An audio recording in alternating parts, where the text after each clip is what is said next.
Everything? Everything. I will record everything!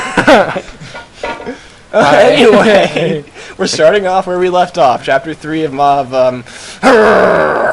30 H's. 30 H's. I like his better. Yeah, me too. I like mine better. Anyway. I never said which one of you was his, but okay.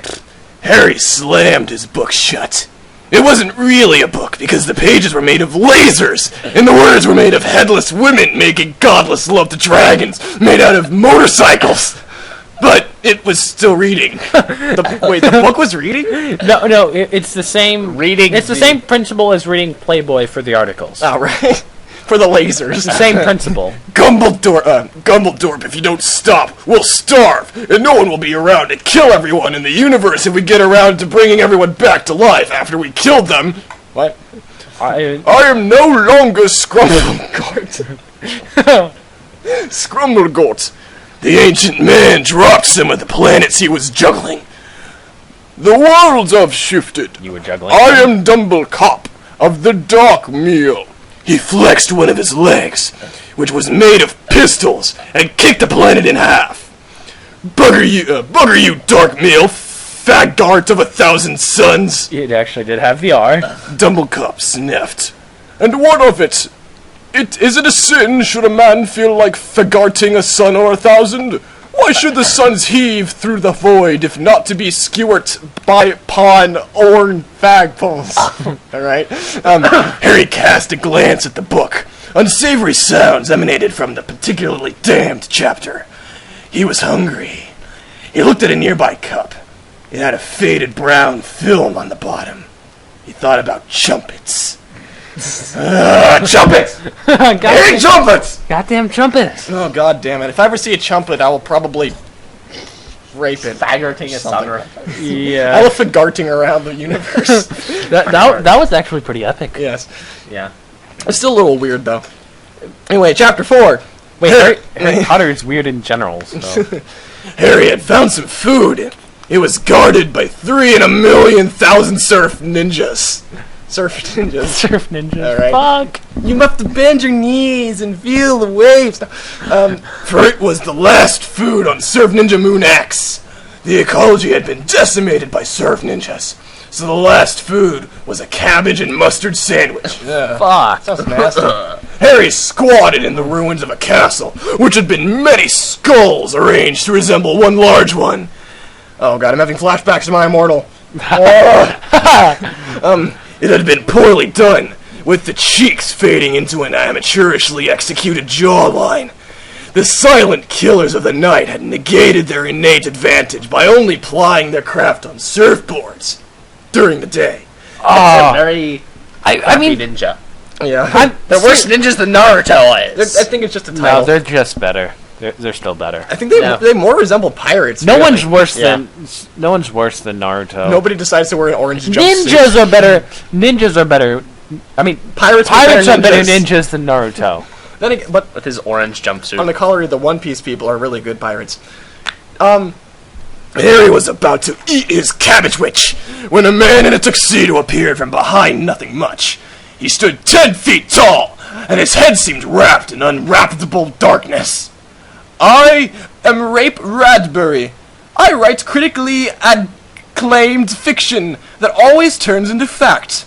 That's why I have more money than anyone. Harry dug a bit of cartilage out of his cabbage witch and continued chewing. Would you care to discuss one of my books? I hear that Harry fished out another bit of cartilage. It was a cartilage and mustard sandwich. Okay. Instead of cabbage.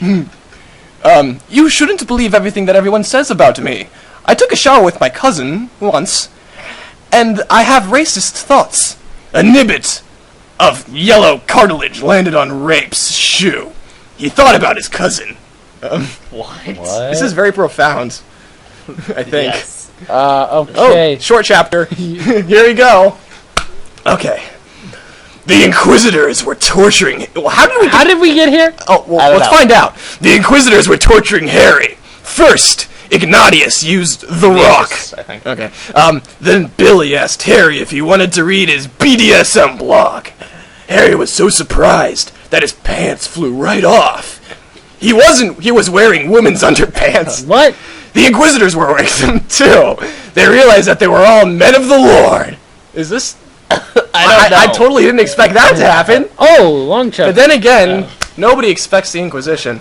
Yeah. Well, it's not the Spanish Inquisition necessarily. I think it might be. I think those were the names of the people from the Spanish Inquisition. I don't know.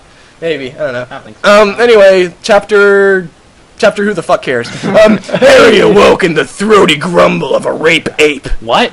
Not a rape ape, but the rape ape. The last of his kind after the subjugation of the rape forest.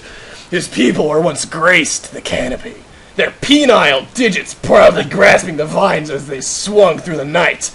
There are hundreds of sweaty simian dogs trailing a now fetid memory in the rape ape's watering eyes. I don't think penile means what he thinks it means. Probably not. As but his who gives a damn? ocular ducts began to well with ancestral You just pride. spat on me. Yeah, so that happens when I'm reading this sort of thing. So too did the countless meaty members sprouting from the rape ape's every hairy inch. From his eye sockets, ear soles, even his calloused toes, a penile font of cry juice birthed a deluge. Penile is supposed to be something that's to do with the law, not with penises. Just for your information. He just invented a new definition of the word. Yes, I'm gonna request Webster add that to the dictionary right now. Harry observed this with consternation, as he was tied to a table. Neither magic nor supercosmic strength would free him from his bonds. Had this creature access to an unknown material of deistic strength, or did the rape ape have a secret yet more baffling? Harry squinted so he could see the subatomic subatomic strings of the ropes. He began tossing antimatter with them with his mind as a group of children entered the rape ape's hiding place.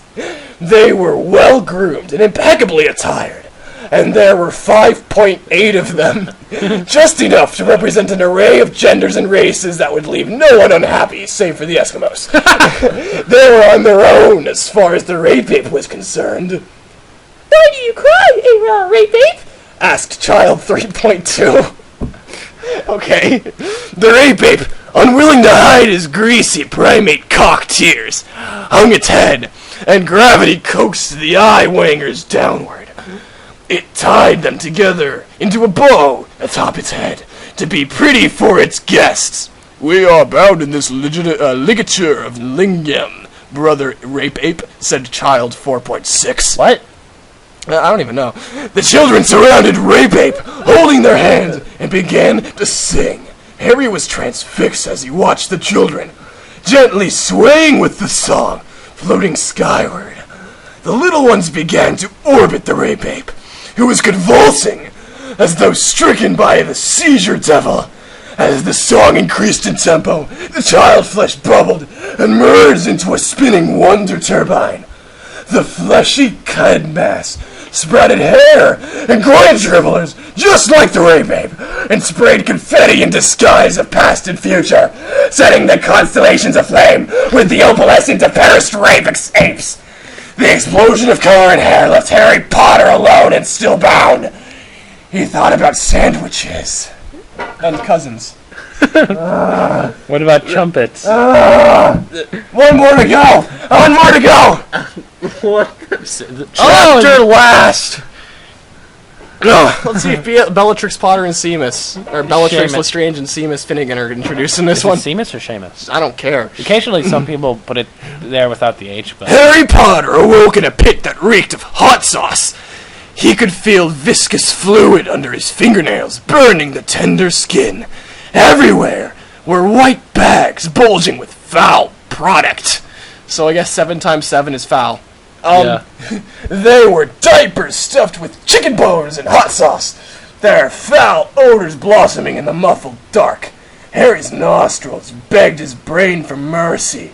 He flew upward, away from the saucy mysteries below.